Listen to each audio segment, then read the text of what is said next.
Esse microfone vai ficar melhor, veja aí. Olá, gente, boa noite. Vamos ligar? Ligou? Ligou. Oi? Boa noite. Vocês sabem que tem uma média de 50% dos brasileiros dão boa noite ao William Bonner quando termina o jornal? O povo é uma carência danada, porque ele não sabe nem que isso existe, né? Mas a solidão, né? Talvez porque a família não esteja dando boa noite a você, só para a gente entrar no tema. Bom, é uma alegria estar aqui com vocês, sempre uma alegria trabalhar junto. Paulo, a gente sempre que pode, né, Paulo, tá nessa tarefa junto. Uma das coisas mais gostosas dessa experiência de trabalhar para Jesus é conhecer os outros trabalhadores dele, se encontrar com outros irmãos, né? Eu estava hoje de manhã em Teresina, frio, legal lá. Muito bom, nós estávamos no Congresso Espírita Internacional de Medicina, tinha pessoas de 50 países, pesquisadores de Harvard, todos falando sobre espiritualidade e saúde. E como amanhã eu vou fazer uma palestra para os Correios, aproveitei para poder a gente estar junto aqui. É uma alegria que, mais uma vez, quero agradecer ao diretor e à vice-diretora pelo espaço. Não por coincidência, até meu primo dá aula aqui, Cláudio, né? E foi um prazer encontrá-lo, fez essa surpresa para mim. Primo mesmo, de infância, de brincar junto, né? Então, uma alegria muito grande. E falar desse tema, desafios da família no século XXI. Então, vamos fazer algumas definições para que, a partir dessas definições, a gente possa chegar a entender quais são esses desafios. Primeira coisa que a gente tem que pensar seria que família a gente está falando, né? Porque hoje tem uma discussão muito clara assim no mundo de que família tem que ser assim, ou só esse modelo, um homem e uma mulher, não pode ser dois homens e duas mulheres, ou só uma mulher. E a gente tem hoje tantas formas de família, pessoas que são ligadas pelo afeto de formas muito diferentes. Às vezes é uma avó que cria, às vezes é só uma mãe, raramente é só um pai, mas acontece. Às vezes é uma tia, enfim. Família é um conjunto de pessoas que, em nome de afeto, estão juntas para construir um projeto coletivo. São pessoas extremamente imperfeitas, são pessoas extremamente vulneráveis, são pessoas com suas vulnerabilidades emocionais, são pessoas que têm suas dúvidas, mas se lançam ao desafio de juntos construírem uma trajetória que nunca é fácil, mas é sempre gostosa de ser construída, apesar de desafios constantes. É claro que, como espíritas, nós sabemos que as famílias são reencontros de conjugações afetivas. E nesses reencontros, tanto vem a galera que a gente tem que reencontrar por amor, como as que a gente encontra por dificuldade. É muito natural a gente ficar assim pensando, o que foi que eu fiz para tu nascer na minha família? Meu Deus, que peste que eu fui para ter essa criatura aqui, né? E, obviamente, que, como diz Chico Xavier, não tem endereço errado. Família, a gente nasce na família que a gente necessita. Essa família, ela tem um contexto muito particular. As pessoas vêm de ambientes diferentes, se juntam para uma família com culturas diferentes, visão de mundo diferente, religião diferente, regiões diferentes. Brasília, então, é a grande riqueza da diversidade regional do Brasil. Pessoas de várias regiões com estilos de famílias diferentes. O nordestino é mais apegado, né? Fica lá o tempo inteiro junto do filho. Então, cada região tem sua contribuição. E a gente vai criando esse grande projeto que a família tem como objetivo, criar um projeto maior, que é o da grande família universal. O grande objetivo de uma família é nos treinar, nos capacitar, nos tornar aptos a um dia construir um projeto de fraternidade real. Como a gente ainda tem dificuldade dentro da própria família, essa dificuldade se revela no conjunto da sociedade. Ok, eu vou parar um pouquinho de família aqui, daqui a pouco a gente continua com as definições, e vou falar sobre século XXI. Beleza. Século XXI. Bem, é um desafio definir o tempo histórico no qual a gente está inserido. Porque nós somos suspeitos para avaliar um tempo do qual a gente ainda está fazendo parte e que ainda não concluiu um ciclo, estamos vivenciando ele.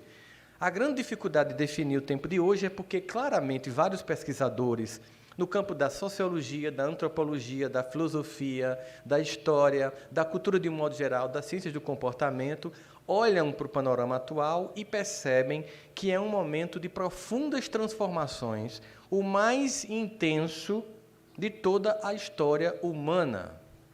É o mais intenso processo de transformações. Vamos tentar perceber isso de forma bem clara. Vou fazer umas perguntas para vocês agora.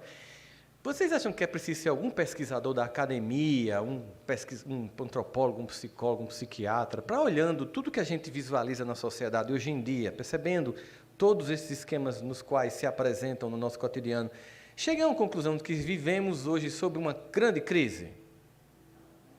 Nós não estamos numa crise? Ela é ética? Não ouvi, não. Ok, vamos trocar sim por também.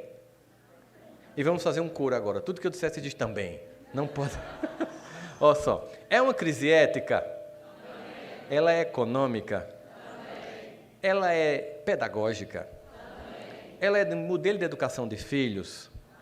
Ela é na cultura? Nos valores? É moral? Ou seja, oremos. Por quê? Entenda. O que isso quer dizer? É que as crises que, historicamente, nós identificávamos no passado, mesmo que elas surgissem de um ponto e elas se alastrassem para o conjunto da sociedade, elas tinham como característica estar presente mais maciçamente num lugar. Por exemplo, a crise da reforma e contra-reforma religiosa, a crise do início da produção industrial, do declínio da Idade Média, do renascimento científico, da queda da Bolsa, pós-Segunda Guerra, pós-Primeira Guerra. Nós tivemos uma crise pontual num ponto da sociedade que, por um efeito de metástase, que é quando o câncer se espalha, né? Por um efeito de metástase, pegou o resto da sociedade. O que a gente tem é uma crise acontecendo em todos os lugares. E a crise de todos os lugares contaminando os outros lugares. Exemplo. Pedro e Maria têm um filho chamado João. Pedro e Maria educam João mimado. João é aquela criança que nunca escuta não. Como ela nunca escuta não, ela não aprende a se frustrar. Como ela não aprende a se frustrar, ela tem dificuldade de se relacionar com as pessoas, ela acha que todo mundo tem que se vir a ela, ela termina entrando no ensino médio por empurrão dos pais, faz uma unisquina da vida, termina um curso de administração, entra numa empresa que vai ganhar 50 mil e ser presidente no final do mês. E quando houve a primeira crítica, volta para casa dizendo, mamãe, papai me humilharam. Ele, deixa, você não precisa disso não, João. João, mimado, depois casa com Maria, que se acha. Entendeu como uma coisa que começou aqui na família chega na sociedade, João ele é incapaz de produzir, quando Maria, que se acha, se separa de João, ele pensa em se matar, porque ele nunca se frustrou, ele nunca ouviu não, ele não sabe que a vida não é como ele quer, que ele tem que aceitar as condições dadas, mesmo que ele faça algum movimento. A crise que começa num modelo e termina no outro. Nós vamos aqui definir a crise num lugar da sociedade, que é a família. Claro, esse é o lugar por excelência, já que a sociedade, enfim, ela é uma abstração sociológica, sociedade é uma abstração, o que tem de concreto é gente em família. Essas coisas a gente pode ver, mas a sociedade é uma abstração. Por exemplo, Brasília, como cidade, é uma abstração. O Brasil é uma abstração. Existem brasileiros, existem candangos, existem pessoas que moram aqui. Nós podemos falar sobre nós, mas sobre esse abstrato é muito mais complicado. Então, família é mais concreto, sociedade é mais abstrato. Família é um ambiente em que as pessoas estão nascendo para serem treinadas para viver na sociedade. As pessoas estão sendo treinadas para viver na sociedade, para cumprir o que a sociedade diz, mas também para reformar a sociedade, para mudar o modelo, para trazer o novo, para progredir. Um conceito clássico que a doutrina espírita nos apresenta é que a sociedade ela passa por um natural processo de progresso, quer queiramos ou não. A sociedade evolui com nossa colaboração, sem nossa colaboração, ou apesar da gente tentar evitar. A lei do progresso ela avança e acontece. Obviamente, quando a gente pensa nesse contexto, a gente pensa assim, então vamos tentar entender o que acontece quando o indivíduo ele vem para a Terra e como é que um indivíduo ele é educado para viver numa família e depois na sociedade. Aí nós estaríamos entrando um pouquinho na psicologia do desenvolvimento. Como se forma um indivíduo, como o psiquismo dele se formata a cada existência. A gente sabe, como espíritas, que nós não somos um habitante da Terra pela primeira vez. É uma concepção clássica. Para nós, por exemplo, é muito fácil explicar o que para as ciências do comportamento é difícil. Por que as personalidades são tão diferentes? Mesmo quando você tem gêmeos univitelinos. Por que eles são tão únicos? A ciência, aplicando métodos estatísticos extremamente avançados, chegam a dizer que é possível explicar 49% da personalidade através de traços genéticos, orientação sexual, cultura, raça, religião, onde se vive, condição financeira, condições de nível de conhecimento, junta tudo que o mundo material nos dá, eu explico 49% da personalidade. 51% da personalidade, a ciência diz, variável não identificada. Para nós, a gente chama de reencarnação. É mais fácil. A identificação é que existe um aprendizado anterior que eu trago e que toda vez que eu reencarno, eu tenho que passar por um processo de reinstalação do sistema operacional. E imagine um corpo físico como um celular, para ficar fácil. Imagine um corpo físico como um celular. A criança, quando ela nasce, é um smartphone de ponta. Touchscreen. Tela de touchscreen. Memória livre. Tchá! Alta velocidade de processamento. Mas não tem um único aplicativo instalado. Então, o processo educacional seria instalar apps no indivíduo. Problema, não baixa na App Store nem no Google Play. A instalação dos aplicativos na criança é através de um processo chamado curva de aprendizagem, que se dá com os pais, depois na escola e continua na sociedade. O grande drama é, se os aplicativos forem corretamente instalados, eu vou ter um bom resultado. Se não, vai complicar. Como isso começou? No processo evolutivo, nós tínhamos um desenvolvimento muito parecido com os animais, porque o parto das mulheres era de muito, muito mais do que os 9 meses que nós temos hoje, porque nós andávamos quadrupedamente, a gente andava com 4 patas. Um dia, a gente achou legal olhar a savana em pé e ficou em pé. Achou a visão mais bonita. Pô, gostei, ó, fica mais massa assim, ó. Panorama. E resolveu ficar em pé. Beleza. Acontece que o parto em pé ou deitado é muito diferente do parto de um animal quadrúpede. E por causa disso, as mulheres começaram a morrer por causa do tamanho dos bebês. Os bebês nasciam com quase 2 anos de gestação. A abertura do colo uterino de um animal quadrúpede é muito maior do que de um animal bípede. Então, os bebês nasciam como um cavalo, que ele nasce, já viu, já sai andando. Um gato e um cachorro já sabem se virar. Se não aparecer a mãe e o pai, eles se viram sozinhos, eles sobrevivem. Se a gente deixar um bebê aqui recém-nascido e formos embora hoje e voltarmos segundo, o que acontece com ele? Ele morre. Deixar um gato e um cachorro recém-nascido, o que acontece com eles? Sobrevivem. Eles não morrem. Eles saem daqui por instinto, acham a escada e vão sair na rampa. Vão parar no Lago Sul.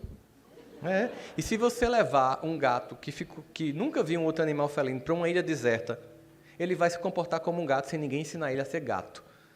Gato, cachorro não tem crise de identidade, não tem depressão, não tem esquizofrenia, não tem dúvida, não se questiona quem sou eu, onde estou, para onde vou, por que eu estou aqui, por que eu sou um gato, por que postaram um cachorro no Instagram, eu queria ser um cachorro e não um gato. Gato não tem drama, não se compara, não tem inveja, entende? O ser humano é mais complexo. Então, quando o ser humano nasce, para as mulheres não morrerem, por um processo natural de seleção das espécies, o organismo começou a expelir o bebê antes do tempo completo de maturação neurológica, em 40 semanas. E começam os números simbólicos religiosos. 40 semanas para surgir um bebê. 40 dias de tentação de Cristo no deserto. 40 anos dos judeus perdidos depois de sair do Egito até encontrar a terra prometida. Símbolo cabalístico do surgir de um novo tempo. Assim nasce o bebê. Completamente sem apps. E os pais, aqueles que educam, têm que instalar os apps. Se você instalar os apps corretos, aquele bebezinho que só faz cocô, chora, mama, dorme, faz tudo de novo, e você ainda é perdidamente apaixonado, se você instalar os aplicativos corretos, depois ele pode pintar a Capela Sistina, como fez Michelangelo. Ou ele pode compor a 9ª Sinfonia de Beethoven, ou as Baquianas, como o nosso maestro brasileiro, que eu escutei ontem, ao vivo na Orquestra Sinfônica de Teresina. Ou funk, depende dos aplicativos que você instalar no bebê. Nada contra. Estou só dizendo que você instalar dá um resultado. Não estou dizendo que é bom ou ruim, estou dizendo que dá o que você instalar. Assim, aqueles que têm que educar têm uma tarefa. Kardec faz uma pergunta interessante em um livro dos Espíritos.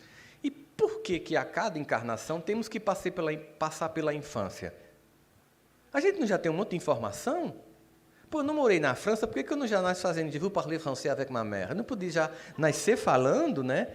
Pô, eu podia nascer já, até que é moda agora, né, Paulo? Eu não já podia nascer com um doutorado em Harvard, mesmo que falso, eu não podia nascer, né, com...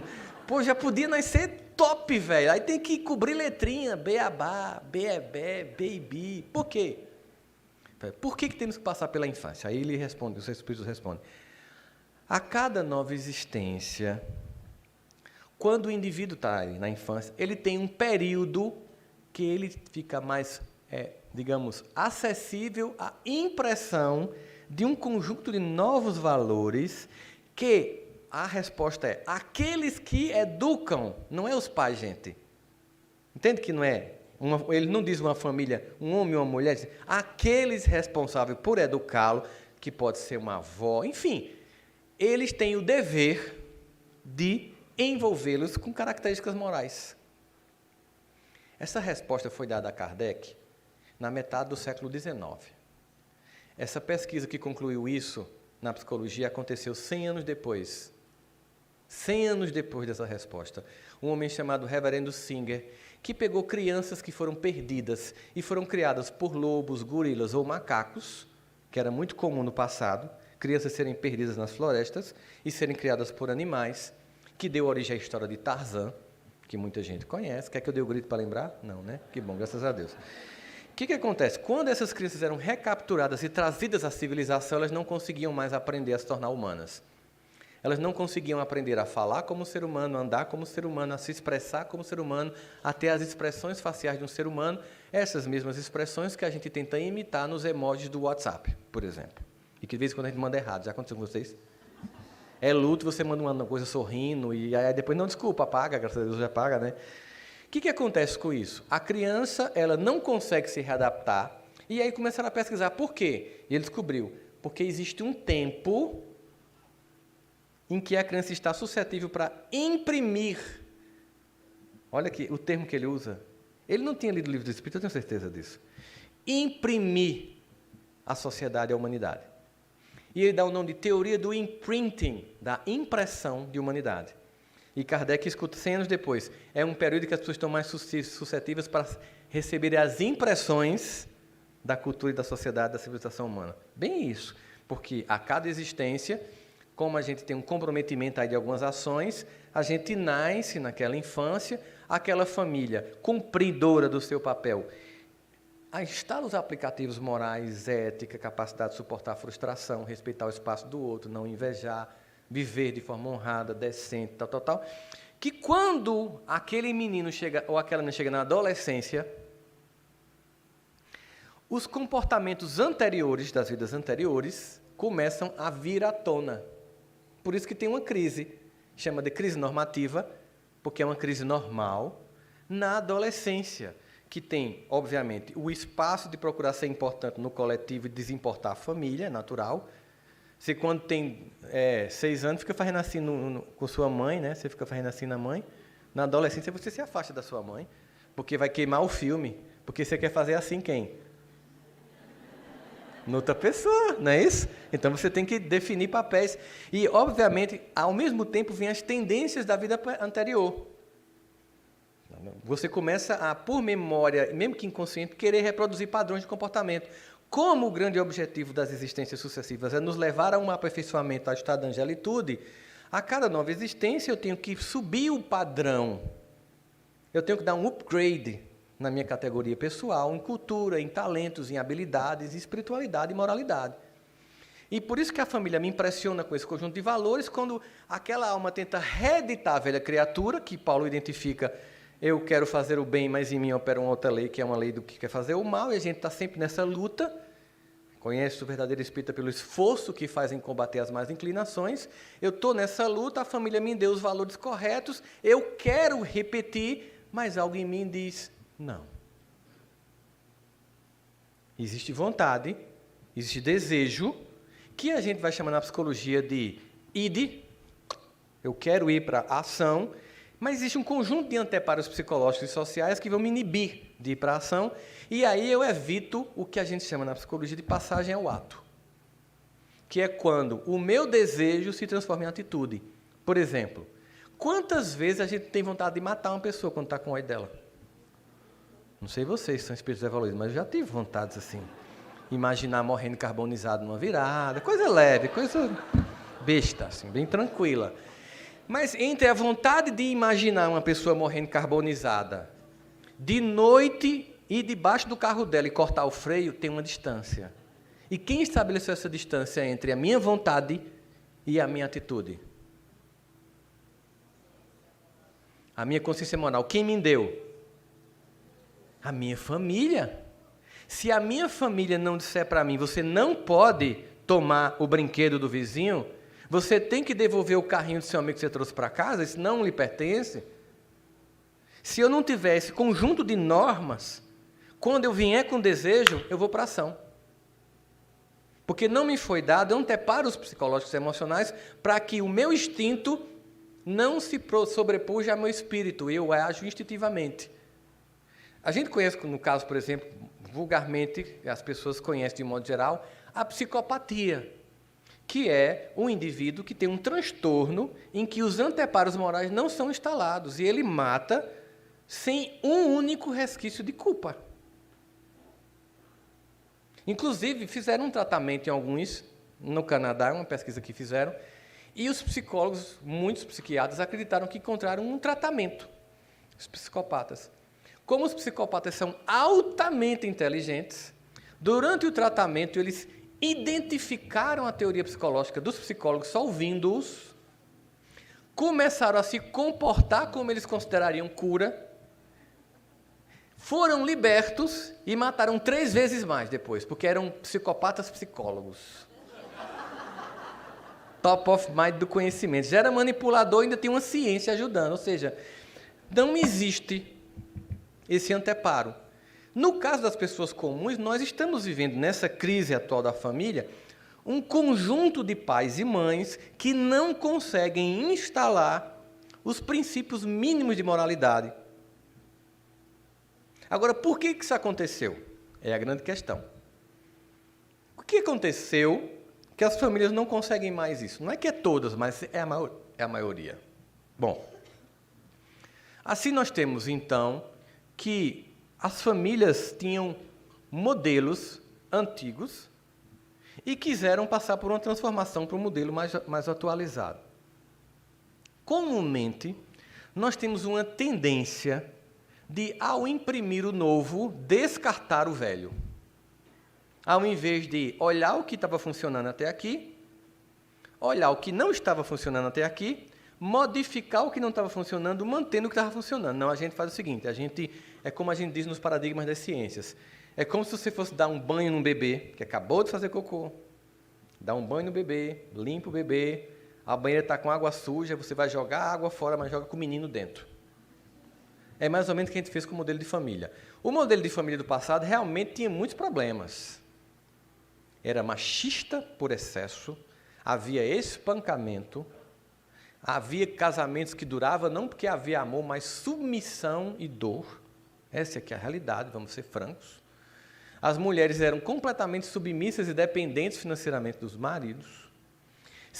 Não havia nem divórcio, não tinha essa possibilidade.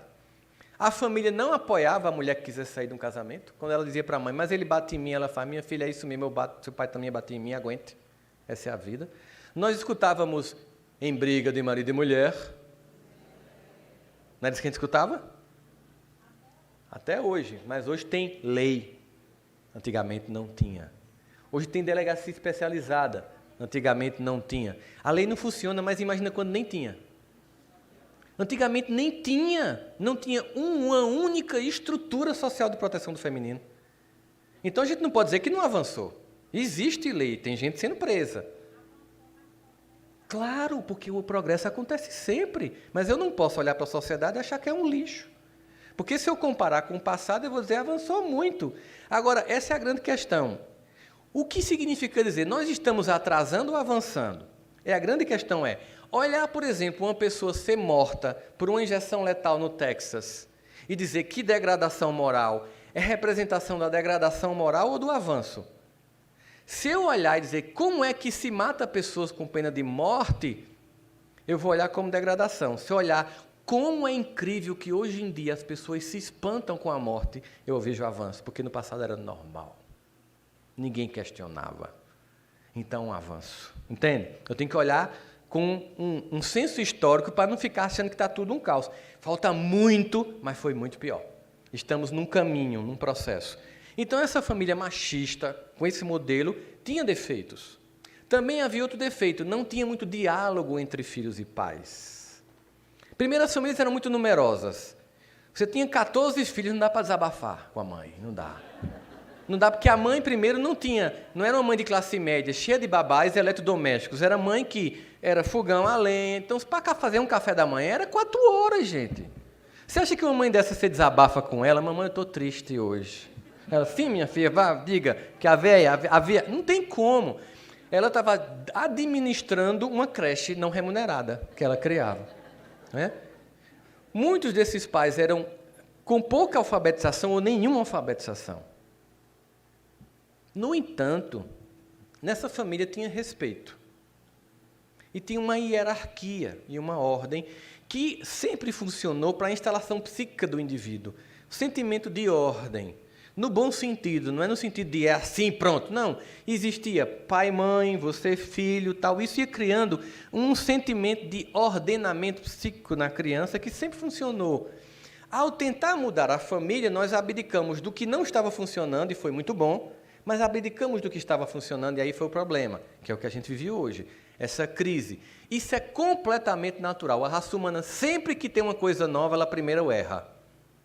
Começa a doer, ela corrige. Primeiro uso da energia nuclear. Pum, pum, Hiroshima e Nagasaki. Milhares de pessoas mortas em alguns segundos.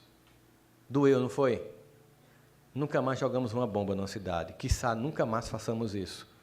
Hoje nós salvamos milhões de vidas por ano com radioterapia, combatendo tumores cancerígenos. Muitas pessoas não morrem anualmente por causa da mesma energia nuclear que matou centenas de milhares de japoneses ao final da Segunda Guerra Mundial. Vivemos hoje uma epidemia do uso celular. Virou um problema patológico, as pessoas estão viciadas, completamente viciadas, casamentos se acabando, pai que não olha para filho, mãe que não olha para filho, gente que não olha para ninguém. Daqui a pouco a gente vai ver que não dá certo, aí vamos usar de forma equilibrada, entende que funciona assim? Então, o que acontece hoje é que essa família, ela chegou do seguinte pressuposto, também era uma família pobre. Vocês devem ter passado por isso. Vocês viviam recebendo roupa dos outros? Né? Vocês percebem que pobre não troca de roupa? É a roupa que troca de pobre. Você recebe, enquanto não vira um mulambo, alguém usa aquele negócio, né? A gente pegou uma vainazinha, colocou um prego quando torou para continuar usando. A gente pega... Assim, todas essas dificuldades financeiras, família numerosa, dificuldades de diálogo, parará, repressão muito grande, tal. Tinha que mudar, tinha a lei do progresso. Mas a gente abriu mão do que estava funcionando. A promessa da família, então, que veio depois é: meus filhos serão mais felizes. Vai ter diálogo, vai ter acesso, nós vamos conversar, vou usar uma palavra da moda, Paulo, empoderá-los, né? Isso é muito bem-vindo, só que tiveram uma ideia infeliz. Porque meus filhos não vão passar pelo que eu passei. Aí deu problema. Porque não passar pelo que eu passei significa não passar pelas instalações dos aplicativos. Porque foi muito pelo que passamos, que nos tornamos quem nos tornamos. Embora o objetivo tenha sido amoroso, nenhum pai, nenhuma mãe que fez isso, fez porque era ruim, gente. Fez com um objetivo amoroso. Da garantia de ter uma família mais feliz. Temos hoje pessoas que foram educadas por pais analfabetos, que tiveram 14 filhos e conseguiram educar 14 homens e mulheres de bem. Esses casam com uma única pessoa, faz doutorado e não educa um filho. Estou mentindo? É o clássico. Quem é professor aqui? Levanta a mão. Oremos, meus irmãos, oremos. Estamos juntos. 3 encarnação numa, merecimento. Não sei se é karma, mas ser professor é diferente, né? Então, o que acontece? Esse processo tem gerado um problema. Na ânsia de ter uma família mais equilibrada e mais feliz do que a que nós tivemos quando éramos crianças, nós conseguimos criar a geração mais suicida da história humana, mais depressiva da história humana, mais viciada da história humana, mais drogada da história humana, mais incapaz da história humana e mais frustrada da história humana. Ou seja, não deu certo. E aí a gente fica discutindo o modelo ou reconhece que não está funcionando e pensa, vamos consertar. Consertar abrindo mão de tudo que conquistou? Não. Trazendo o que funcionava, que deixamos para trás. Basicamente isso. Esse ambiente familiar. Aí Kardec faz uma pergunta.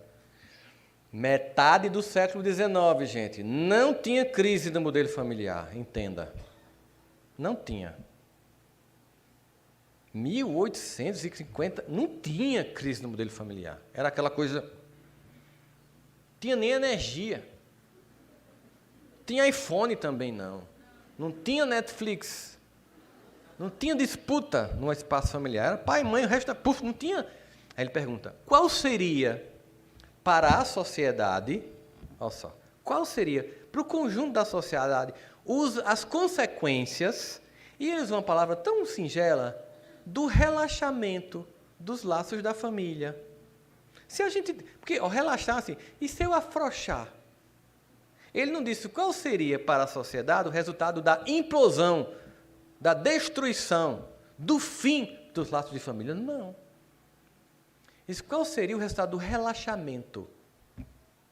A resposta usa uma palavra, em termos de intensidade, diametralmente oposta. Haveria... A resposta é dada. Haveria um recrudescimento do egoísmo. Recrudescer. Ampliar em status epidêmico o egoísmo. Chegamos nesse momento. O recrudescimento do egoísmo. Entenda, uma casa, 14 filhos e um banheiro. Um ótimo trabalho de egoísmo. Uma casa, 14 filhos, 2 pais e uma televisão.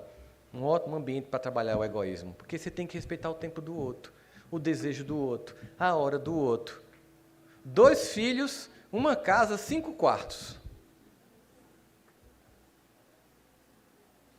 Saímos de família com muita privação material, mas muita proximidade, para famílias com muito excesso material, não importa em que classe, com poucos filhos e muita distância. Recrudesceu o egoísmo, se afrouxou os laços de família.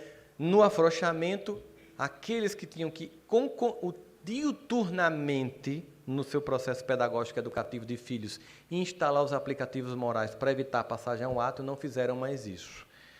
Resolveram acreditar que poderiam terceirizar para a escola, que tem já a sua tarefa de dar conta de um conjunto acumulado do conhecimento humano em várias disciplinas, num contexto adverso, preparando para um mercado que ninguém sabe qual é, porque você está dando aula de uma profissão que vai desaparecer em 5 anos, pelas disrupturas tecnológicas gigantes, e os pais ainda querem que a gente seja o educador moral dos filhos atrasadamente, porque também já pegou grande, não... E por um efeito bem piagetiano, se eu não conseguir instalar aquele princípio aqui aos 3, 4 anos, eu vou aplicar aos 14? Não vou. Às vezes tem que vir uma grande dor na vida dessa pessoa, mas a ela não tem treino. Porque o excesso que acontece hoje acontece em qualquer família.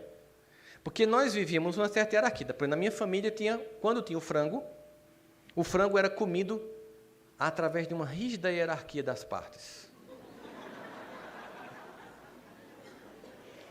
O peito e as coxas eram para os pais, sem negociação.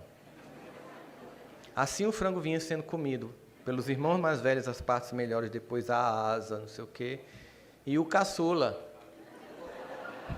pé e pescoço, e outra parte cujo nome não é nobre, para eu citar numa palestra espírita. Sonho de consumo, então, era comer o peito do frango e a coxa, mas para isso tinha uma regra. Quem come o peito e a coxa é quem paga pelo frango. Quem paga pelo frango é quem trabalha. Eu tinha que trabalhar. Para trabalhar, eu tenho que fazer uma coisa antes. Estudar para adquirir conhecimento para o trabalho, para poder comprar o peito do frango, para poder comer. Eu tenho um amigo que diz assim, eu nasci na pior época da humanidade, porque quando eu era criança, tudo era para os pais. E eu disse, tem nada não, vai chegar meu dia. Agora é tudo para os filhos. Eu nunca comi a coxa do frango. Eu vou morrer no pé e no pescoço. De otário. Porque a regra mudou se você foi idiota. É só estabelecer a regra. Por que é importante para a criança? Para ela entender que ela precisa executar um conjunto de tarefas para alcançar um objetivo. Bem simples assim, gente. Faz essas tarefas, você alcança tal objetivo. Quando você facilita, meus filhos não vão passar pelo que eu passei, a casa não é dos pais, a casa é dos filhos. Você você apenas satisfaz desejos e paga contas. Antigamente, a porta do quarto dos pais era fechada, hoje é o contrário, ela é aberta e a dos filhos fechada. Encontrei uma mãe no aeroporto de Brasília aqui, em luto. O filho tinha se matado, 16 anos. Contou, desabafou, chorou. Perguntei se ela tinha filhos. Tenho, mais 2. A senhora não viu nenhum sinal de que ele ia fazer isso? Nenhum. No quarto dele, não, mas o quarto dele, eu não entrava, ele tinha que ter privacidade. Eu pensei, ela não viu minhas palestras, ela acha que viu. Porque uma das coisas que eu mais digo é, privacidade tem quem paga a conta.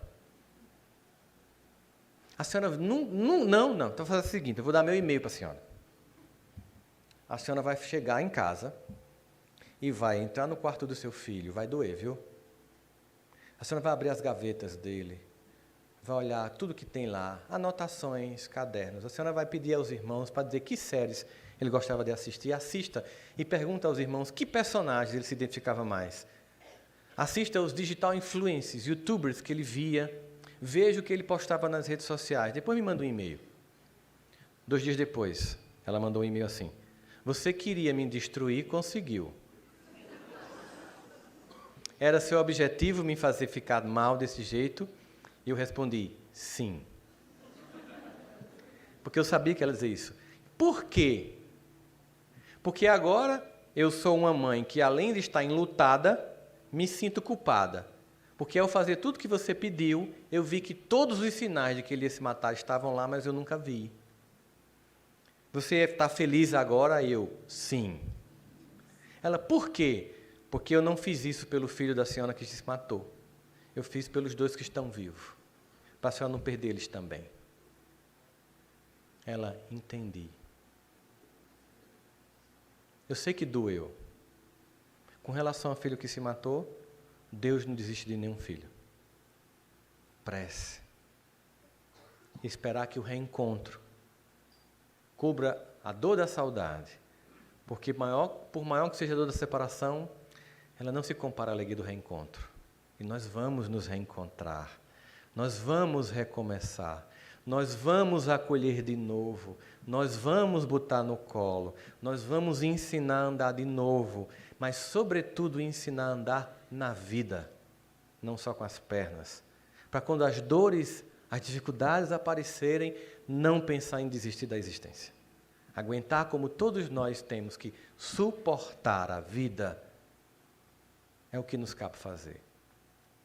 Assim, quando nós olhamos para o contexto da família, percebemos a importância dela na construção das nossas habilidades. E o dever que cada um de nós tem em fazer isso. Lembrando que, como o objetivo é educar, capacitar, aprimorar, meu alvo é o futuro e não o presente. Por isso eu não olho se eu vou estar satisfazendo desejos. Eu quero construir habilidades, mesmo que na hora que você esteja aqui, eu esteja lhe frustrando. Se você não frustra expectativas, você não treina a pessoa para suportar as muitas expectativas que irão frustrar no mundo. Se você não mostra que a vida é difícil de forma amorosa e pedagógica, o mundo vai mostrar de forma dolorosa e destrutiva. Nós temos que treinar para a vida e não fazer de conta que a casa é um parque temático de diversão constante, sempre impedindo de ter desprazer, de sentir dor, angústia, separação, luto, e se preparar porque a vida vai apresentar muito isso. Até para poder aprender a amar e a gostar do nascimento, do casamento, da vida, dos momentos felizes. Se eu não ensinar que tem noite, ninguém vai dar valor ao dia. Eu preciso entender e mostrar a variação dos humores da vida. Preciso apresentar Deus. Porque quando se frustrar comigo como pai e mãe, que é natural na adolescência, porque vai perceber que eu não sou tão correto ou tão superman como imaginava, que eu tenho minhas vacilações, minhas incoerências, e na busca de uma estabilidade no mundo líquido, como diz Zygmunt Bauman, em que nada é sólido, não vai encontrar nenhum ponto de apoio, Deus é estável, é perene, é constante, como diz o Evangelho, é fiel. Por isso a família tem um papel desenvolver virtudes, princípios, moralidade e apresentar Deus. Entender que isso é um processo e estamos aqui com um objetivo grande de servir. Todos nós, não é alguns de nós. É uma tarefa para todos nós. Eu fui fazer uma palestra em São Paulo e a pessoa pediu para jantar comigo depois, no contrato. Eu queria jantar com ele e tal. Como eu ia pegar um voo muito tarde, no outro dia eu digo, tá bom, eu vou jantar. E o cara era muito rico em São Paulo. E assim, muito rico em São Paulo, gente, é muito rico. É humilhantemente rico.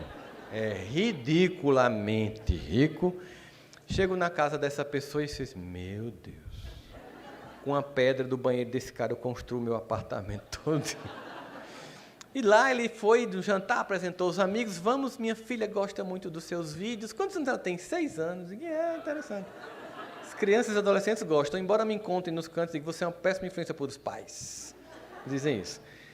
O quarto dela, ela tem uma coleção de bonecas, aquela boneca bem famosa, vocês sabem qual é. E aí, quando você tem uma coleção de bonecas, eu fiz, acabou com a filha, meu Deus, 6 anos com a coleção de bonecas. Olha, um closet projetado por uma arquiteta famosa do país, porque a casa era um arquiteto francês que tinha projetado. E estava lá, várias bonecas. Ele e ela olhando para mim deslumbrado, e eu com a pena enorme daquele lugar. Era o símbolo da pobreza de uma família. Eu perguntei, qual foi a primeira boneca que você deu para ela? Aquela lá.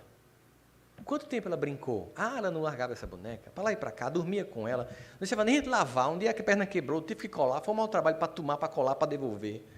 Eu digo, eita, ela curtiu muito a boneca. Foi. E a última? Foi aquela. Trouxe de Dubai. Massa. É uma versão muçulmana da boneca, né? Tá. Que legal. Quanto tempo ela brincou? Ele olhou para a boneca, olhou para mim e fez, rapaz, eu fiz besteira, não foi? Grande, tamanho do closet de boneca de sua filha. Você destruiu o prazer dela de ganhar um brinquedo. E o aprendizado que ele tem.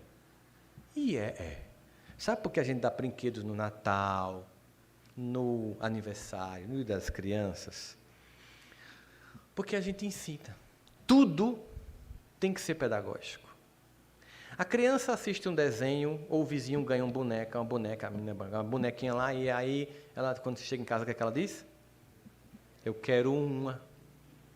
O que é que um pai, uma mãe responsável diz, mesmo que tenha dinheiro para comprar a ReHap inteira? O que é que ele diz? Não é seu aniversário ainda, faltam 6 meses. No outro dia de manhã, a criança faz, mamãe, faltam quantos dias para o meu aniversário? No outro dia, no terceiro dia, você faz, você é louca, eu não já falei que faltam 6 meses. Não é assim? Normal, gente, é família, tá? Não é um mundo encantado de Bob, não. E aí você ensina a criança a esperar o tempo dela chegar.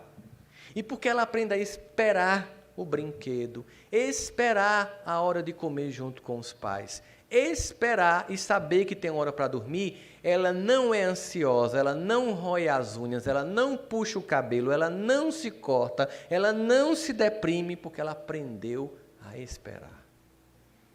Tudo com um brinquedo você ensina. A ordem, almoça agora, larga o celular, todo mundo daqui, espera os pais chegarem, come junto. Ordem psíquica. Vai para o colégio, sem celular, não quer saber. Vai chorando com ódio de você, mas está lá.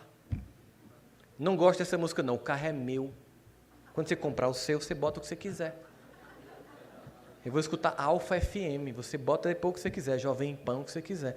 Negocia, de vez em quando você abre uma exceção, tá, hoje eu vou ouvir.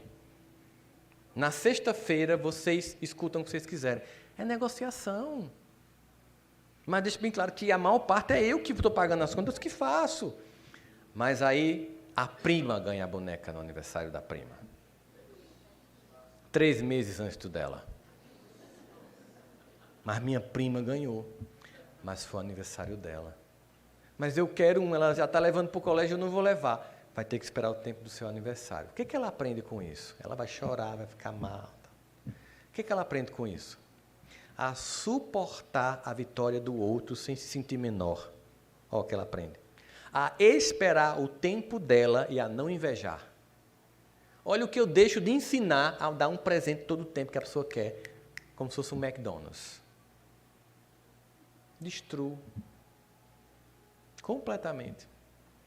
Excesso de coisas e falta de pessoas. Como é que está nosso tempo, Paulo, para calcular aqui o tempo? Mais uns 10 minutos, né? Vou terminar fazendo uma análise dessa perspectiva da grande queixa dos jovens de hoje em dia, para professores, psicólogos e médicos, que diz assim: meus pais não me escutam. Mó queixa.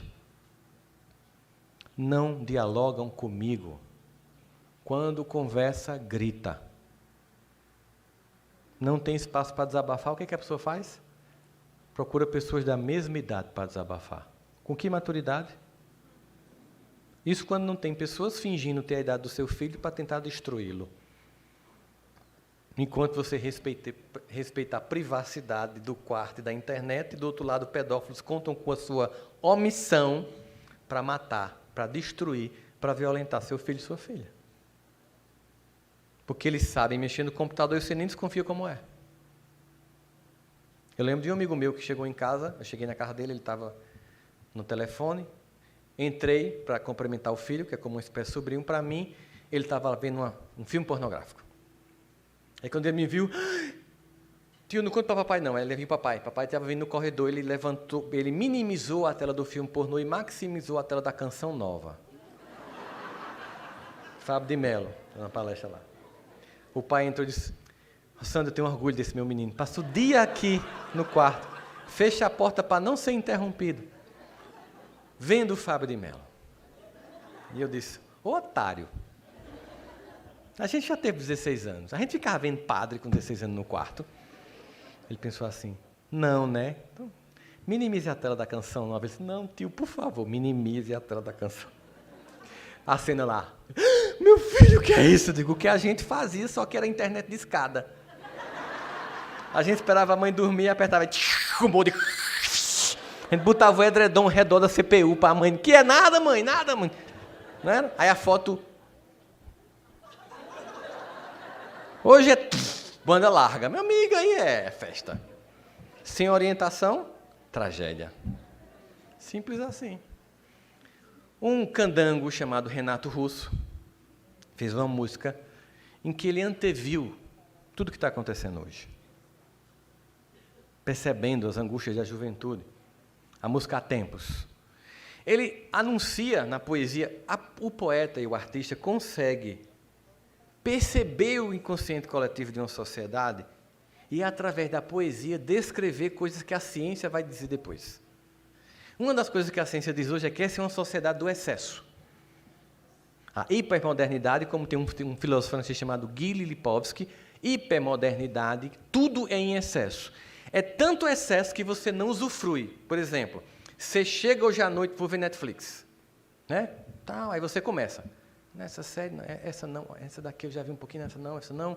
A avaliação dessa está baixa, essa não. Uma hora depois, vai dormir sem ter visto uma série. Já fizeram isso?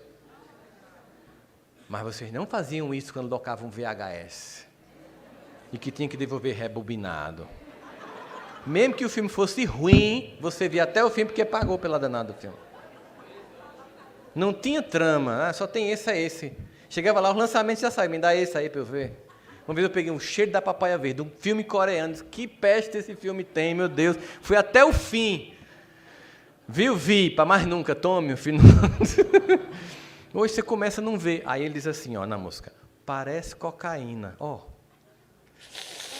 mas é só tristeza.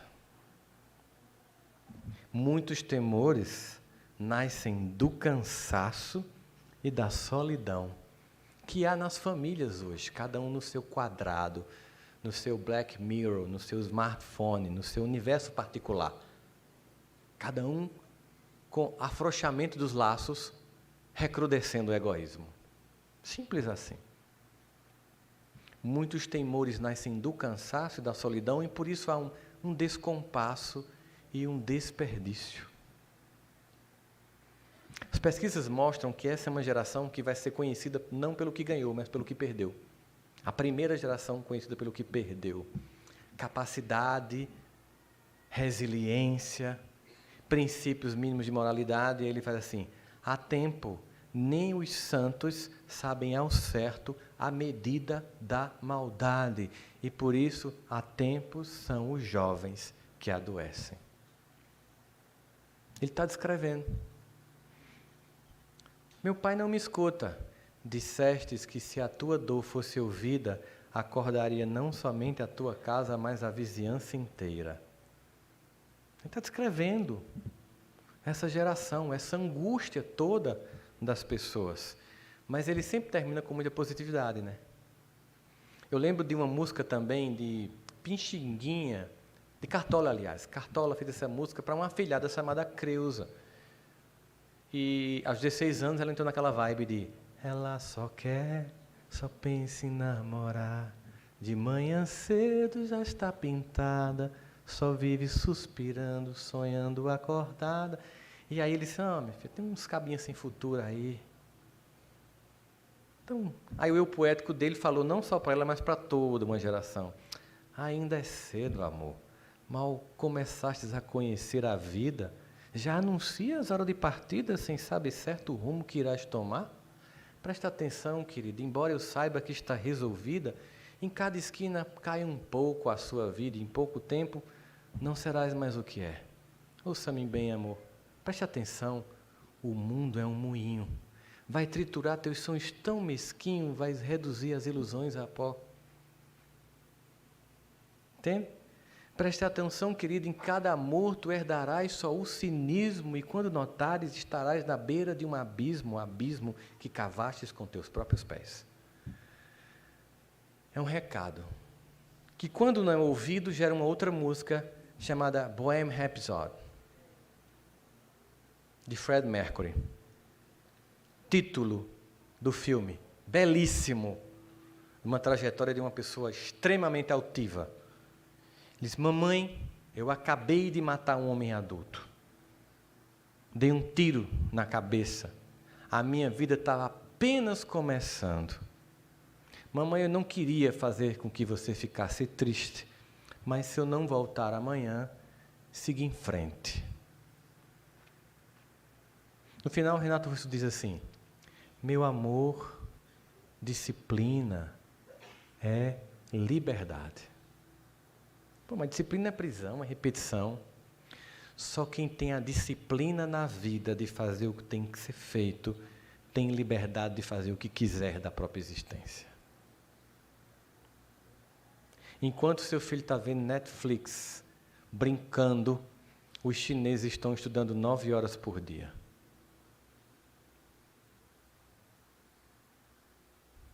Quem vai trabalhar para quem? Enquanto você dá, não, é muita exigência, não, tem que dormir muito, então se ele divertisse, o mundo está lá. Com as pessoas sabendo que transformações históricas e tecnológicas, disrupturas impactantes vão mudar a trajetória humana nos próximos 10 anos, como a gente nunca imaginou. Mas ele tem que ir para o shopping ver um filme. Não que isso não possa ser feito, mas não é esse o objetivo. É desenvolver talentos, competências, habilidades, virtudes. Meu amor, disciplina é liberdade, ter coragem é fortaleza. Lá em casa tem um poço onde a água é muito limpa. Perguntaram para ele, isso é o que? Minha família. É lá que eu me reabasteço.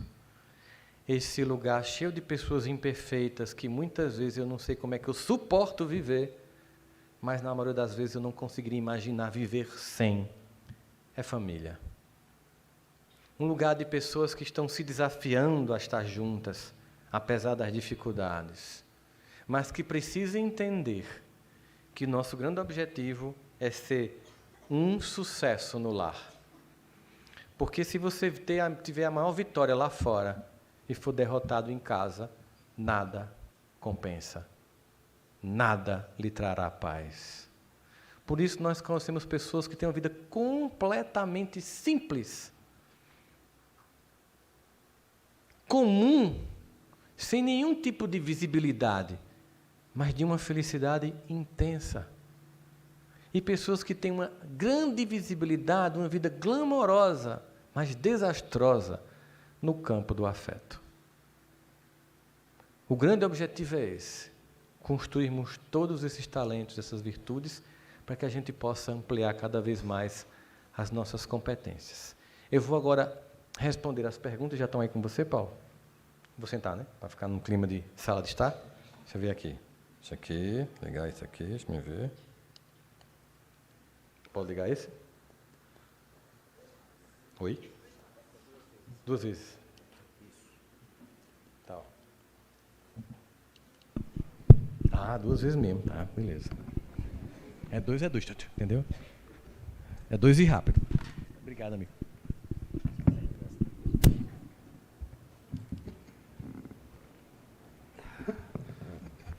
Rossandro, temos perguntas da plateia e dos internautas que estão assistindo. Olha só. Vamos começar. Marcelene, você está com algumas perguntas também? Senta aqui conosco, vamos... Bom, você falou de família e vem uma pergunta aqui da plateia perguntando qual a nossa responsabilidade sobre os enteados. Também é a família? É, não entrou no casamento? Você leva o pacote completo. Você casa com a esposa, você leva a sogra, os sogros, cunhado, né? O objetivo da família inicial não é chegar à família universal? Claro, agora tem uma questão. O enteado, ele é de maior responsabilidade do pai ou da mãe original.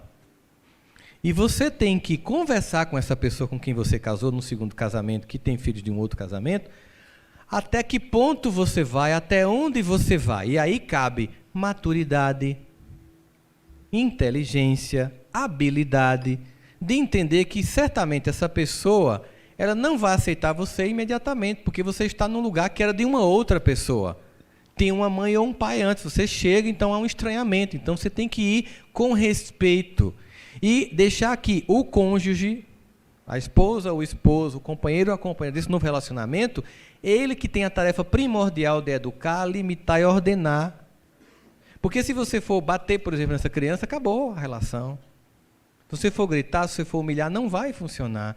Você tem que dizer para o seu cônjuge, você precisa dizer ao seu filho que não pode ser feito assim. Porque existe uma ordem aqui. Mas às vezes ele vinha de uma casa que esse pai, por exemplo, ou essa mãe não dava essa ordem. Você tem que entender que vai levar um tempo de adaptação. Senão você vai transformar a relação numa relação falida por sua tentativa de manipular ou criar um modelo para aquela família que você trouxe para a sua. E se tem também seus filhos no meio, também é outra complicação, né? O que resolve isso? O que resolve tudo? O que resolve tudo? Amor. Amor. Esse menino está me agredindo, é pessoal. Se você for infantil, é pessoal. Se você é um homem adulto, não. Ele está infeliz, o pai não está com ele, eu estou num lugar que não é do pai dele, o casamento acabou, ele está perdido, está num luto. Eu tenho que ter paciência, eu tenho que amar. Eu tenho que esperar. Não preciso ser desrespeitado, mas eu vou ter que ter essa paciência. O amor dá isso. O egoísmo nunca. 2 vezes. Papá. Oi? Sim. Isso. A pessoa se identificou. Professora Rosângela. Olha só. Como falar sem magoar os pais que eles não são os amiguinhos e parceiros dos seus filhos, mas sim educadores, respeitadores, e que eles é que são os filhos e devem respeitar os mais velhos? Não se preocupe em magoar os pais, não. Diz assim mesmo. Se preocupe em salvar esses filhos. Claro que eu estou brincando. A gente tem que dizer... O que acontece hoje é que os pais gritantemente fogem das reuniões de pais nas escolas. Eu escuto do Iapó, que é o Chuí do Brasil das escolas que me chamam para fazer palestra para os pais, quando eu chego no auditório. O diretor, a coordenadora pedagógica, geralmente começa uma frase que eu termino. É uma pena, professor. Aí eu concluo que os pais cujos filhos dão mais trabalho não vieram, né? Ela, é assim em todo canto. Eu disse, geralmente quem vem é os pais cujos filhos não dão trabalho. E isso explica por que não estão dando trabalho, porque eles dão importância aos filhos. Agora, a grande questão é, se a escola só chama os pais para falar dos defeitos e nunca das virtudes, se ela só chama para criticar e nunca para elogiar, a relação está estremecida. Eu preciso ser capaz também, enquanto escola, enquanto instituição escolar, dar feedback positivo. Chamar o pai e dizer, olha, eu lhe chamei para dizer que seu filho assim está excelente no comportamento, está tirando notas maravilhosas, ele é um exemplo para os colegas. O cara vai ficar assim, sério? Queria muito que o senhor me ajudasse, seu fulano, porque o senhor é muito amigo de seu Beltrano, cujo filho não está assim tão legal. E se o senhor é tão capaz de educar seu filho, talvez o senhor possa ajudá-lo com o filho dele. O senhor podia, de vez em quando, convidar o filho dele para a sua casa? A gente tem tanta estratégia, gente. Mas se eu reúno os pais somente para dizer e contar problemas, eles não vão vir. Os que não vêm porque sabem que a carapuça vai cair. É bem simples assim. Então precisamos entender que os pais, eles não são inimigos da escola e os professores não são inimigos dos pais. Nós somos parceiros de uma belíssima tarefa de construção de almas.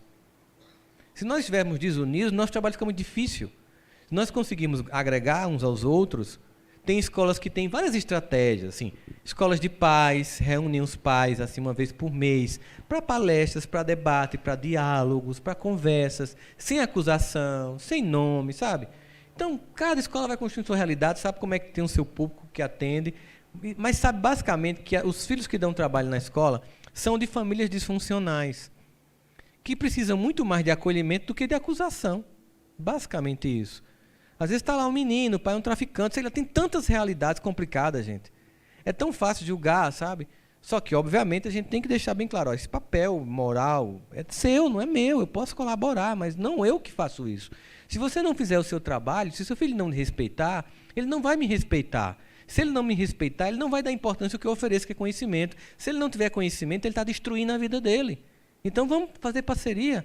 Mas não diga que eu que tenho que dizer para o seu filho respeitar, porque isso é você que tem que fazer. Que é comum, né? Professor, eu não sei mais o que eu faço com essa criança. E quando você olha, é uma criança mesmo.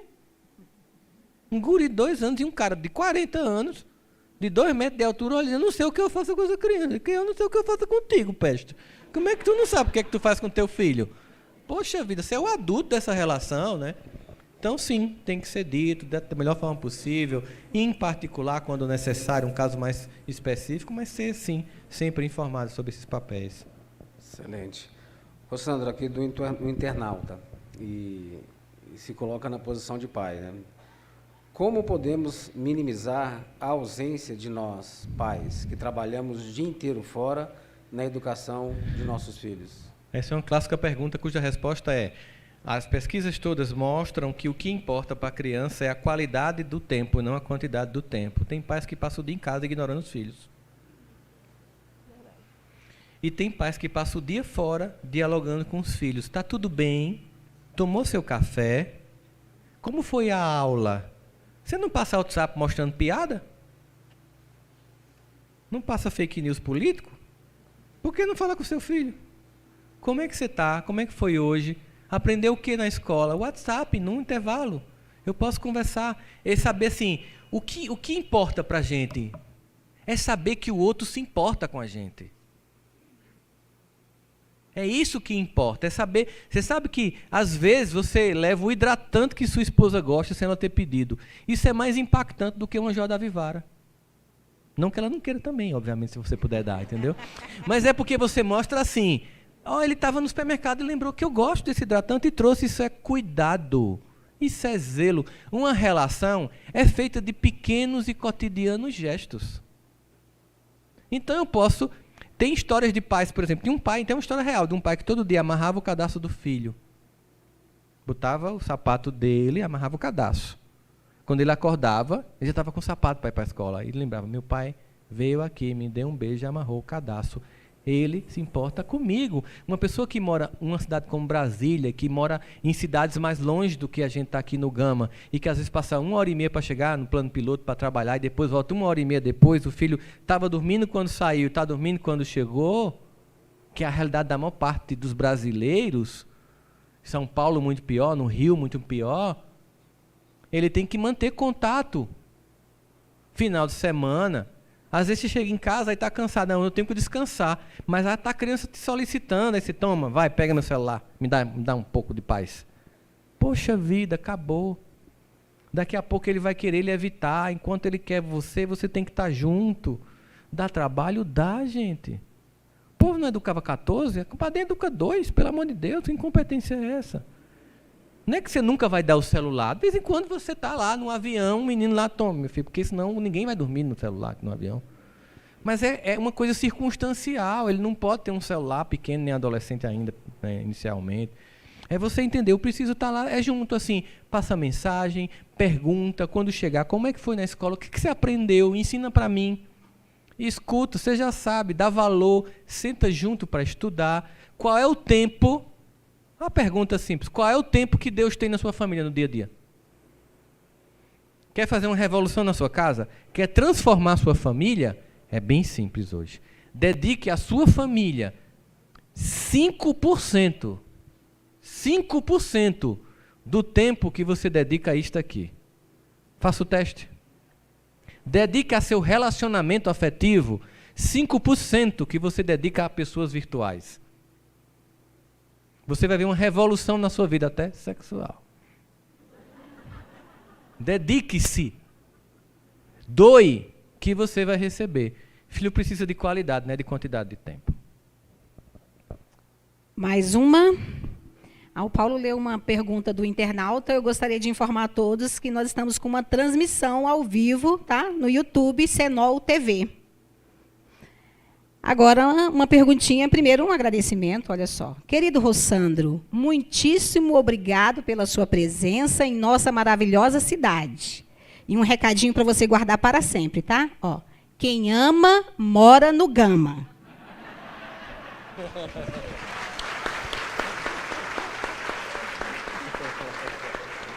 Isso já virou um mantra, Rossandro. É um mantra, né? É, e é verdade, viu? Quem ama, mora no Gama. Isso aí, aprendeu. Agora a pergunta. Qual a visão espírita sobre a homossexualidade? Como esclarecer pais espíritas, segundo o Evangelho, entenderem e aceitarem um filho homossexual sem maltratá-lo? São vários casos no contexto escolar. É uma pena, né? A doutrina espírita é muito lúcida. Você observa na resposta de por que nós temos que passar pela infância, em vez de dizer o pai e a mãe que cuida, diz aqueles que cuidam. Não define gênero. Como espírita, nós sabemos que nós não temos um gênero enquanto espírito. Nós encarnamos em condições de gêneros diferentes. Às vezes, o corpo de algumas pessoas não corresponde ao gênero que a pessoa se identifica. Como a sociedade cria padrões e preconceitos, as pessoas passam a se limitar àqueles modelos e tudo que foge do que é um padrão passa a ser considerado do mal, patológico, doente, pecaminoso, o que é uma pena, porque demonstra nossa incapacidade de incluir. A grande característica do amor é ser inclusivo à diversidade que as pessoas têm. O que nós temos que lembrar é que a doutrina espírita diz assim, a ciência pesquisa, e quando a ciência disser uma coisa que vai em desencontro ao que a doutrina espírita diz, observe se tem fundamentos morais nessa ciência e perceba se ela está correta ou não. O que a ciência diz hoje? Que não é patologia, que não é transtorno, que sempre que o mundo existiu, sempre houve uma diversidade de expressões de sexualidade, e que, naturalmente, quando a sociedade vai ganhando mais liberdade, outras expressões que nós não conhecíamos começam a acontecer. E o que vai necessariamente funcionar na minha relação é o amor.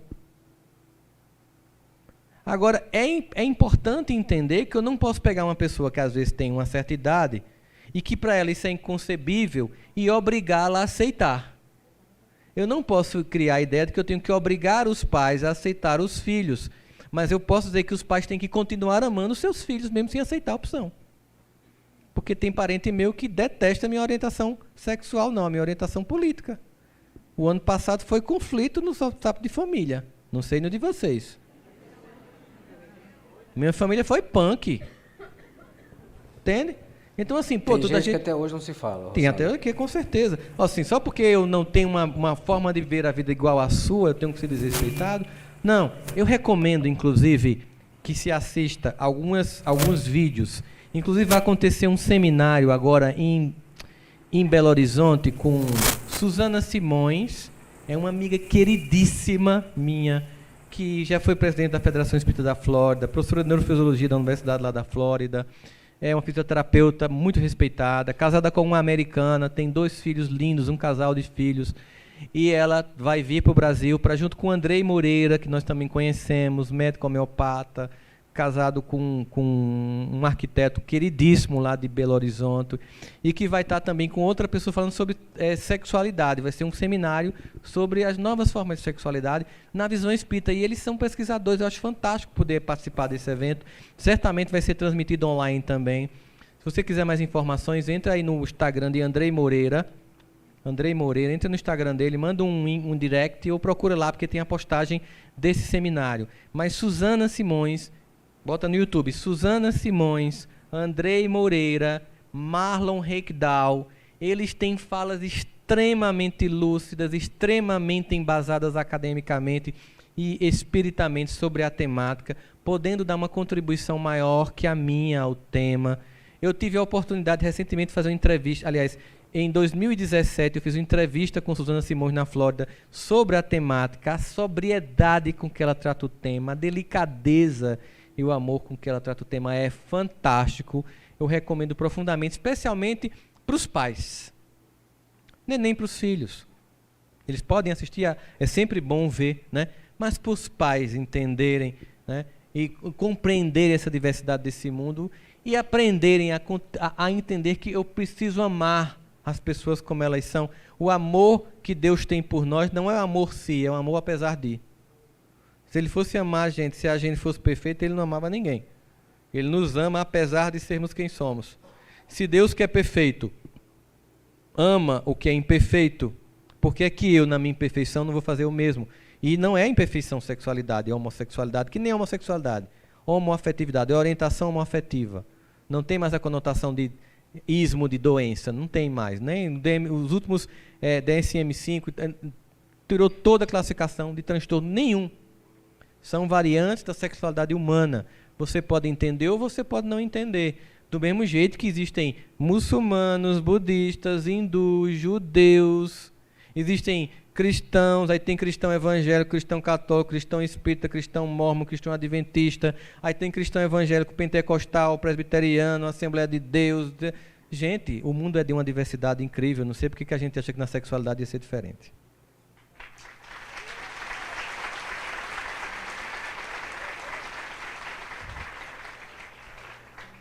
Como você percebeu, estamos numa escola, vários professores, e mais uma dúvida aqui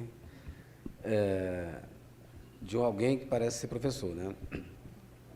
Caro Rossandro, gostaria de saber se o fato da matéria ensino religioso se tornar optativa nas escolas favoreceu a decadência moral na nossa sociedade. Bom, eu acho que quando a escola ela coloca como optativa a educação religiosa, o entendimento da laicidade do Estado. O Estado é laico. Não é que a discussão ser contra ou a favor no Brasil, a gente se tornou um país 2D. Né? Ou você é de um lado ou você é do outro. Ficou bem reduzido. He-Man contra o esqueleto, Tantequete contra o Munhá, Pipiu contra a Frajola, Bolsonaro contra Haddad, e todo mundo vai nessa. Né? Não é tem ou não tem. Eu não preciso de uma educação religiosa para passar moralidade numa escola. Princípios morais estão presentes no conhecimento humano. A grande questão é que quando você coloca uma educação religiosa, aí começa um questionamento sociológico. Tá, de qual religião? Se o Estado é laico e ao mesmo tempo tem uma pluralidade de religião no Brasil, vai ser professor de quê? De espiritismo, de catolicismo, de umbanda, de evangélico? Aí é a questão.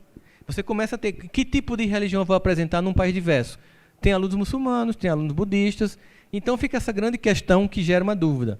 O que a gente percebe muito é que tem faltado Deus inicialmente nas próprias famílias.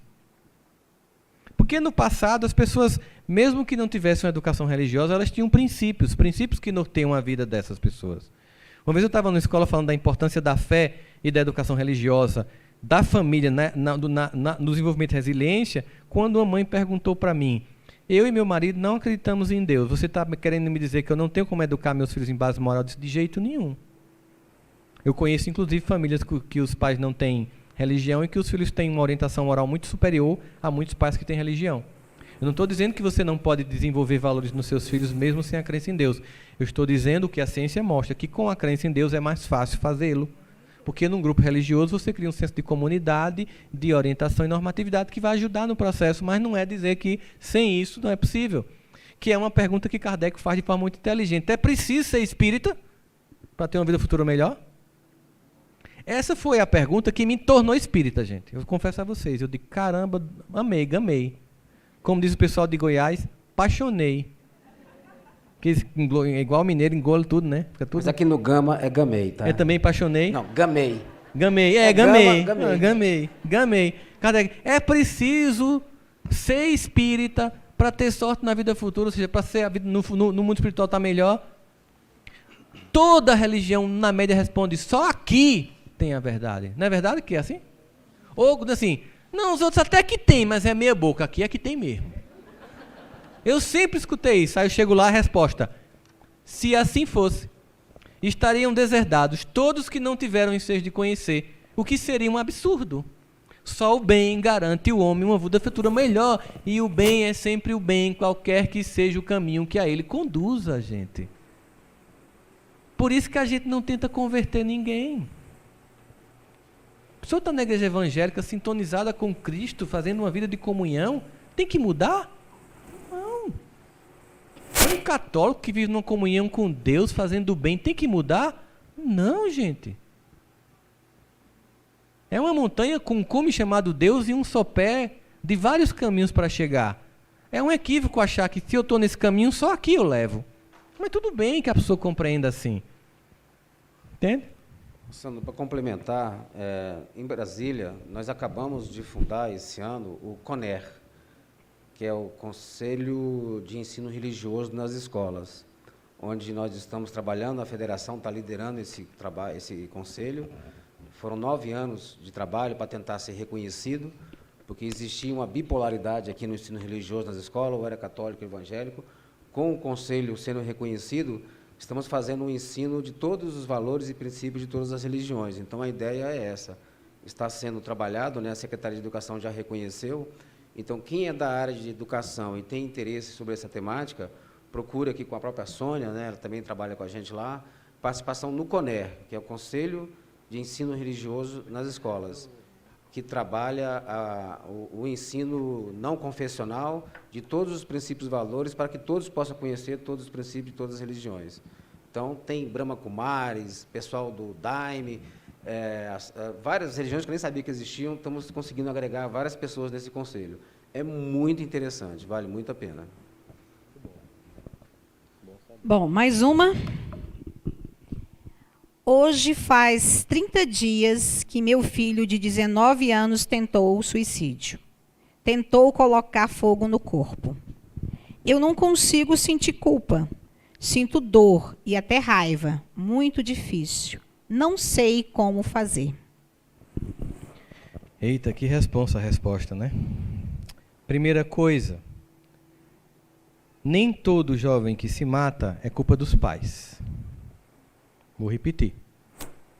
Nem todo jovem que se mata é culpa dos pais. Muitas vezes você fez tudo o que você tinha que fazer. Mesmo assim, a pessoa tem o direito de fazer as decisões que ela tem que fazer. Eu até fiz um artigo, suicídio, quem tem culpa? Para falar dos que ficam. Porque geralmente o suicídio, ele atinge de 5 a 9 pessoas na família. O efeito de um suicídio, em termos devastador na família. Dito isso, o que uma mãe e um pai podem fazer diante de um filho que está resoluto na ideia é iniciar um processo intenso de trabalho espiritual. Intenso, diário, de resgate espiritual. Ah, mas meu filho não me escuta. Não é com ele.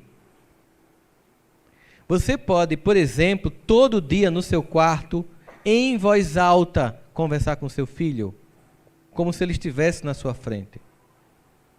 Chama-se técnica da cadeira vazia. A prece intercessória é motivo de estudos de várias pesquisas mostrando a eficácia dela. De pessoas que nem sabem que estão orando ou fazendo prece ou rezando por ela. Então você tem que lembrar que antes de ser seu filho, é de Deus. E o que você não pode fazer, acredite, ele pode.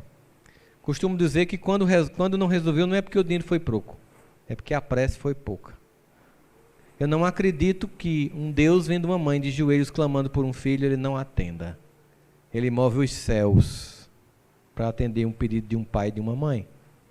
Mas é preciso uma batalha espiritual de resgate do filho. Não importa qual seja a sua crença, é uma batalha espiritual. Quando ele for no colégio, entra no quarto e faz prece na cama, dá passe no travesseiro, bota música cristã, espírita, católica, evangélica no quarto, alta, enquanto ele estiver fora. Quando ele chegar, deixa como ele deixou. Faz um trabalho de resgate no nível espiritual, porque muitos casos, têm um forte processo obsessivo de tentativa de destruir. Lembre quando Paulo dizia, nossa luta não é contra a carne nem contra o sangue, é contra principados e potestades. Nós lutamos contra os espíritos, aqueles que equivocadamente acham que tem que fazer justiça com as próprias mãos, esquecendo de que Deus é quem faz isso. Temos uma batalha espiritual sendo travada nas famílias e na sociedade. Precisamos saber disso. Não faça de conta que não é. Não pense que é somente a cultura, que é somente a música, que é somente a minissérie, que é somente os zumbis de The Walking Dead, os vampirinhos de lua cheia, não sei o que lá, parará. Não. É os zumbis de verdade, é os vampiros de verdade, que de fato existem, estão invisíveis e contam com essa invisibilidade para atingir no seio da família. Temos que entender que a espiritualidade e Deus precisam estar presentes na nossa casa como o eixo sobre o qual vivemos a nossa experiência na Terra. Se nós desconsiderarmos a importância de Deus e da espiritualidade no lar, nós vamos perder os filhos. Tem uma experiência também em casa com problema com menino e adolescência, que a gente orava e dava passe nos filhos dormindo. E pedia para o mentor espiritual colaborar, né? E uma dificuldade que a gente estava enfrentando, superamos dessa forma, né? Assim, foram várias ações, mas uma das formas que nos ajudou muito foi, estava inacessível ao diálogo e ao carinho, a gente pegava, enquanto estava dormindo, orava, dava passe, beijava, falava palavras de amor, e às vezes até dormindo, respondia, era engraçado, mas nos ajudou muito nessa construção, nessa proteção do lar. É muito importante mesmo, Rossandro. Mas testemunho essa experiência. Você fluidifica até o suco, cara, quando ele vai tomar assim, vai, meu filho está vindo. Tome, fez suquinho. Rossandro, tem mais duas perguntas? Podemos, gente? O Rossandro até agora não chegou no hotel, gente. Ele chegou de viagem, está trabalhando, atuando, peguei ele na rua e viemos direto para cá. Um aqui também falando sobre comportamento com os filhos, né? Qual sua opinião sobre pai e mãe dar selinho nos filhos? Fica cada família. Qual o problema? Dar um beijinho no filho, dar selinho? Isso não diz nada. Tomar banho com os filhos, cada família tem seu contexto, né? Na minha família ninguém tomava banho comigo, não. Na família da minha esposa, todo mundo tomava banho com todo mundo. Então, ela é completamente normal. Ela nunca me vê, aliás, na minha casa, nunca eu ando de cueca, porque eu fui criado numa família que era mais travada. Aí ela disse que não, mas é claro, se você vai tomar banho com seus filhos, começa de cedo, para ele não achar aquilo normal. Começa bebezinho. Tem aquele banho que você dá no chuveiro do bebê, é maravilhoso. Ele vai começando a ver aquilo como normal. Se você transforma num segredo, fica complicado. Não diz nada, cada família tem seu jeito carinhoso de ser e de exercer. Não dá para comparar nem julgar. Tá? Mais uma agora de um internauta, tá? E a gente aproveita para agradecer quem está acompanhando, né? Pelo Senol TV. E olha só, é da Francilene Dantas. Como lidar com os pais que são falhos com os filhos quando decidem usar a filosofia? Vou dar tudo aquilo que meus pais não me deram. Eita, foi a palestra toda, gente. Eu falei disso, como é o nome dela? Francilene, eu falei disso. Rebobinar a fita, então, né? Rebobina um pouquinho a fita. Obviamente, lembrar do que os limites que recebeu no passado, retomar esse ordenamento familiar, essa posição de ser alguém que norteia, que disciplina, que orienta os filhos. Isso é fundamental, porque a criança, o adolescente, ele clama por isso, por autoridade, por alguém que ordene, oriente. Nós precisamos disso.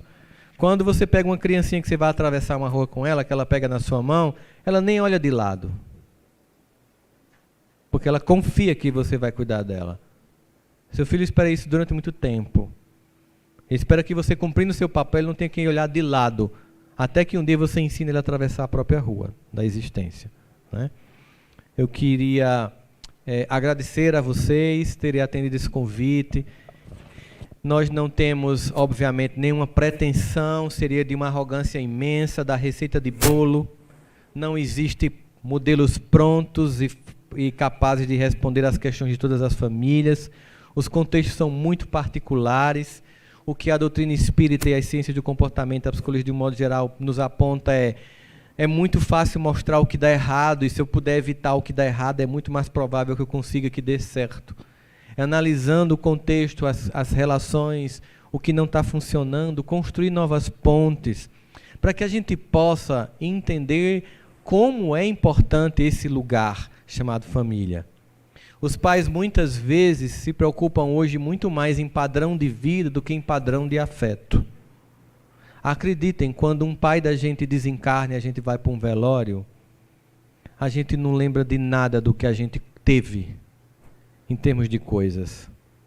Quando você está enterrando a sua mãe e o seu pai, eu já fiz isso com os dois, os meus, morreram jovens, por escolhas que fizeram, morreram jovens, encarnaram jovens. Você não lembra se você foi para a Disney, se você teve roupinha de marca, se você teve Xbox, se você teve All-Star, você não lembra disso. Você lembra das coisas mais comuns que tornam a vida de uma família feliz. Você lembra de uma mãe a noite inteira com a mão na sua testa até a febre baixar. É isso que você lembra. Você lembra de uma mãe que sempre dizia: Deus te abençoe e lhe transforme num homem de bem para a honra e glória de Deus. Você lembra de um pai que passou a noite inteira lhe abanando, ou ligando o ventilador porque se queimou no mar, ele passou o dia dizendo: você vai se queimar, você se queimou, ele voltou a viagem inteira dizendo: eu não disse a você que você ia se queimar, mas passou a noite inteira acordado até você conseguir dormir. Você lembra de gestos de cuidado, você daria milhões por um mais Deus te abençoe, você daria milhões por mais um café da manhã. É isso que conta.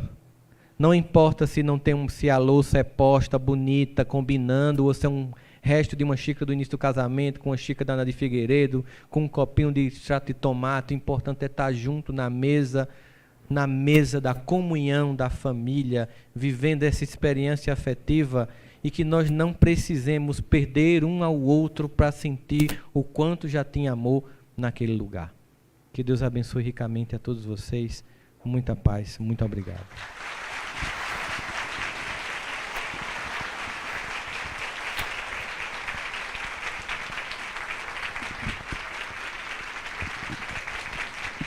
Obrigado.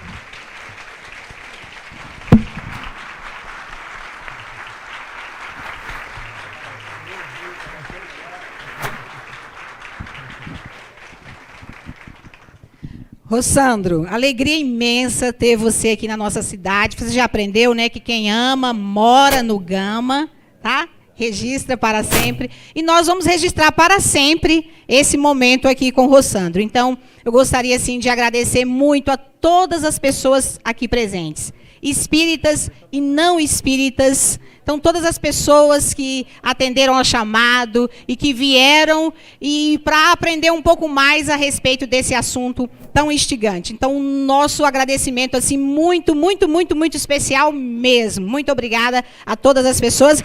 E, mais uma vez, né, o nosso agradecimento ao Rossandro. E mais aplausos, por favor, gente.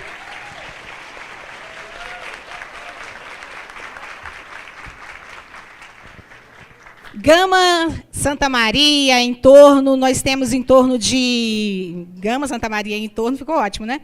Nós temos cerca de 20 casas espíritas, né?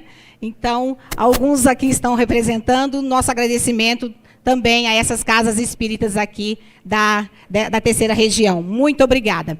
Nós encerramos sempre com uma prece, e aí eu gostaria de pedir a vocês que esperem só mais um pouquinho para a gente fazer a prece, tá? Nós começamos com a prece e a gente finaliza com a prece, tá bom? Só mais um pouquinho, por favor. E aí eu vou convidar a Sônia, que é vice-presidente da Federação Espírita do Distrito Federal, para proferir a prece final.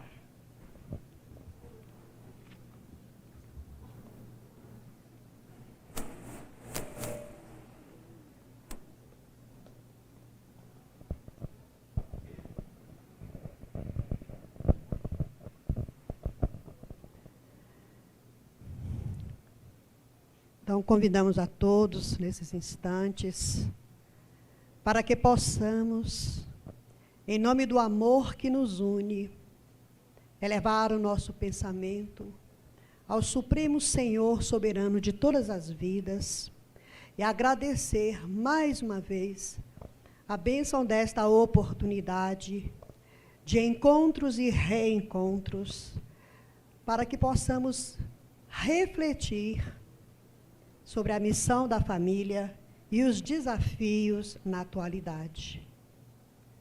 Senhor Jesus, companheiro de todas as horas, tu que és o trabalhador divino, que vai à frente abençoando os nossos humildes esforços, abençoa-nos nesta caminhada, Senhor, na condição de pais, de filhos, de irmãos, de quem zela, de quem cuida, de quem ama, a fim de que as lições contidas nas leis divinas, traduzidas no teu Evangelho, Senhor Jesus, possa inspirar a nossa caminhada, iluminar os nossos raciocínios, tocar os nossos corações, para que possamos conjugar o amor que verte do mais alto e nos alcança de um modo tão incondicional, para que possamos olhar uns para os outros, Senhor, e identificar a centelha de luz que cada um é, e amando tão intensamente e incondicionalmente, para avançarmos juntos, Senhor, na conquista dos verdadeiros valores que hão de nos acompanhar desde essa existência e nas outras que virão para a vida eterna. Graça nós te damos por tudo, e que as bênçãos de amor que derramam-se sobre este ambiente possa impregnar cada um aqui presente, estender-se aos lares, envolvendo todos aqueles que lá ficaram. Porque ao retornar nesta noite, Jesus, desejamos olhar para cada um de um modo diferente, compreendendo que cada um representa para a nossa existência o que há de mais sagrado e o que há de mais valioso, para que nessa comunhão, Senhor Jesus, caminhemos para dias melhores, realizando a parte que nos compete, inspirados pelo mais alto e sustentado pelas forças do bem, do amor e da luz. Que possamos, Senhor Jesus, estar contigo, tanto quanto tu estás conosco, hoje e sempre.